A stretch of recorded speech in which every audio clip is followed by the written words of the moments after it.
सबके बीच में आकर मुझे ये विश्वास मिलता है कि हमारे पन्ना प्रमुख ने भी कमर कस ली है और अब की बार नया कीर्तिमान बनाने के लिए कमर कस ली है मेरे भाई और बहनों। और जब मैं पन्ना प्रमुख की बात करता हूं तो मैं अपने भाई और बहनों से यही कहूंगा, विकसित भारत के संकल्प को सिद्धि तक ले जाने के लिए नरेंद्र मोदी जी के नेतृत्व में हमें 400 सीटें जिताकर भारतीय जनता पार्टी की सरकार फिर एक बार केंद्र में बनानी है। और हिमाचल प्रदेश ने 2014 में 2019 में चारों की चारों सीटें जिताई थी। आदरणीय बिंदल जी, आपने पूरे प्रदेश भर में 49वां आज 49th पन्ना प्रमुख सम्मेलन आपकी अध्यक्षता में हो रहा है। मैं जितनी प्रदेश का दौरा किया है, हिमाचल प्रदेश में स्पष्ट तौर पे दिखता है, 14 हो 19 हो या 24 आई हो, अब भी चारों की चारों सीटें जिताएंगे। 4 जून को चारों पर कमल का फूल खिलाएंगे। ओबीसी का काटकर इन्होंने दिया है तो मुसलमानों को दिया है। अरे कितनी तुष्टीकरण की राजनीति करोगे?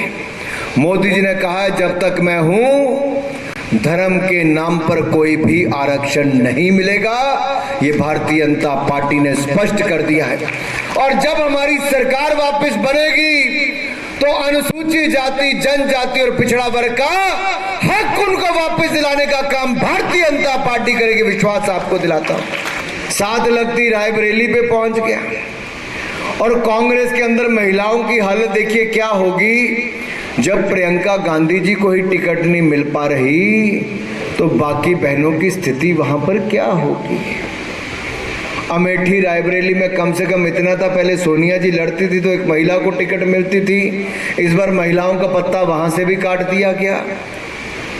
प्रियंका जी के नाम पे राहुल जी के जीजा जी रॉबर्ट वड्रा जी भी टिकट मांग रहे थे, लेकिन राहुल जी ने एक तीर से 2 निशाने किए। ना प्रियंका जी को टिकट, ना वड्रा जी को टिकट है। ना प्रियंका वड्रा, ना रॉबर्ट वड्रा। ये कांग्रेस की अंदरूनी लड़ाई आज सड़कों पर दिख रही है। ये देश में क्या जीतेंगे, अपनी सीट क्या जीतेंगे, आज सिमटती हुई कांग्रेस नजर आ रही है हर जगह पर। और कहीं ना कहीं इसके पीछे कारण अंदरूनी अंतरकला भी है और कांग्रेस आत्मविश्वास भी खो चुकी है और जनता का विश्वास भी खो चुकी है। 28,000 करोड़ का कर्जा, 1.5 साल में 28,000 करोड़ का कर्जा हो गया। 28,000 करोड़ का कर्ज लेकर क्या आपके 1500 रुपए आपको मिल गए महीने के? हाँ या ना? 1500 रुपया महीना मिला कि नहीं मिला? नहीं मिला। 2 रुपए किलो गोबर खरीदा कि नहीं खरीदा? 100 रुपए लीटर दूध खरीदा कि नहीं खरीदा? क्या बागवानों को मुंह मंगे दाम मिल गए? क्या 5 लाख नौकरियां मिल गई? मिली? 5 लाख को अगर आप 68 विधानसभा क्षेत्र में भी बांटो तो कितनी नौकरी एक में आती? लगभग 8,000। आपके कितनी मिली? 8 भी मिली 8,000 में से। तो नौकरी देने वाला संस्थान ही बंद है। और जो नौकरी देने वाला संस्थान प्रेम कुमार धूमल जी ने खोला था, कभी वीरभद्र जी ने बंद करवाया और कभी अब एक बार फिर कांग्रेस की सरकार में सुखविंदर सिंह सुक्खू जी ने बंद करवाया। मेरे भाई और बहनों, दिया क्या है? सवाल ये खड़ा होता है कि पिछले 15 महीनों में हिमाचल प्रदेश की जनता को मिला क्या? हिमाचल प्रदेश की जनता अपने आप को ठगा हुआ महसूस करती है। बड़े बड़े वायदे करके सरकार सत्ता में आई थी, लेकिन आज कर्नाटक में इनका नाटक है और हिमाचल में भी इनकी नौटंकी कम नहीं है। कर्नाटक की हालत यह है, वहां की इनके अपने काउंसलर की बेटी नेहा का दिन दिहाड़े गला रेत कर हत्या कर दी जाती है। 7 बार चाकू गले में घोंप दिया जाता है, दिन दिहाड़े उसको मार दिया जाता है। वो निकाह करने से मंजूर करती है, ना मंजूरी करती है, मना कर देती है तो उसका गला रेत दिया जाता है।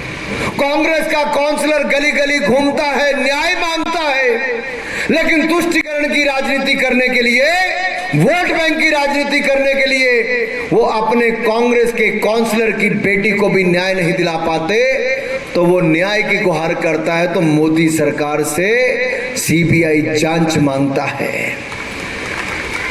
हमारे राष्ट्रीय अध्यक्ष नड्डा जी उनसे मिलने चले गए, हमारे केंद्रीय गृह मंत्री उनके परिवार से, उनके पिता से मिलने चले गए, लेकिन कांग्रेस के नेता वहां पर नहीं पहुंचे, क्योंकि एक विशेष समुदाय का वोट बैंक हाथ से न चला जाए, इसलिए वहां नहीं पहुंचे।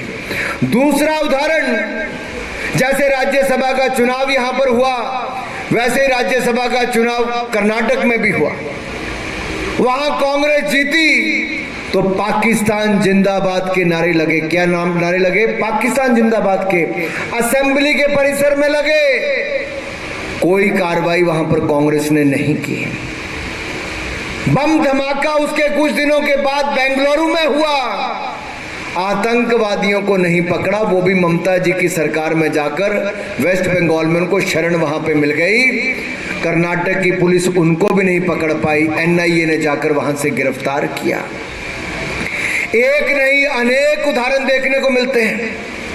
अनुसूचित जाति, अनुसूचित जनजाति और पिछड़ा वर्ग का आरक्षण काटकर मुसलमान समुदाय को देने का काम कांग्रेस की सरकारों ने किया। मैं पूछता हूं प्रदेश की कांग्रेस की सरकार से, क्या हिमाचल प्रदेश की अनुसूचित जाति, जनजाति और ओबीसी, क्या आप इसका आरक्षण काटकर भी मुसलमान समुदाय को देने वाले हो? इंडिपेंडेंट विधायकों का भी आ जाएगा, अगर उनका चुनाव भी साथ में आएगा तो भी हिमाचल प्रदेश में जनता ने कमर कस ली है कि सभी सीटों पर हमारी ही जीत होगी, कमल ही खिलेगा। और जब इतनी सीटों पर कमल खिलेगा तो आगे क्या होगा वो आप सबको पता ही है। भाई और बहनों, कांग्रेस आज अगर देश भर में देखो तो अपना बोरिया बिस्तर समेटती नजर आ रही है। राहुल गांधी जी कल तक कहते थे डरो मत, डरो मत, डरो मत। यही वो कहते रहे पूरी यात्रा में, डरो मत, डरो मत, डरो मत। लेकिन खुद राहुल गांधी जी डर डर कर अमेठी से भागे तो वायनाड पहुंचे। इस बार वायनाड की हार दिखी तो रायबरेली पहुंचे हैं। लेकिन रायबरेली की जनता ने भी मन बना लिया है कि कांग्रेस का सुपड़ा साफ वहां से भी करके वापस भेज देंगे। अगला स्टॉप राहुल गांधी का कहां होगा, देश की जनता को कोई पता नहीं कहां होगा। जी भी जीतेंगे और भारतीय जनता पार्टी का कमल भी खिलेगा। आप सबका आशीर्वाद मुझे मिला है और मुझे पूर्ण विश्वास है आगे भी मेरा चुनाव तो कार्यकर्ता ही लड़ाते हैं और जनता ही आशीर्वाद देती है। और मुझे पूर्ण विश्वास है इस बार आपने कमर कस ली है और नया कीर्तिमान हम लोग सुजानपुर से बनाएंगे। बनाएंगे नहीं बनाएंगे? आप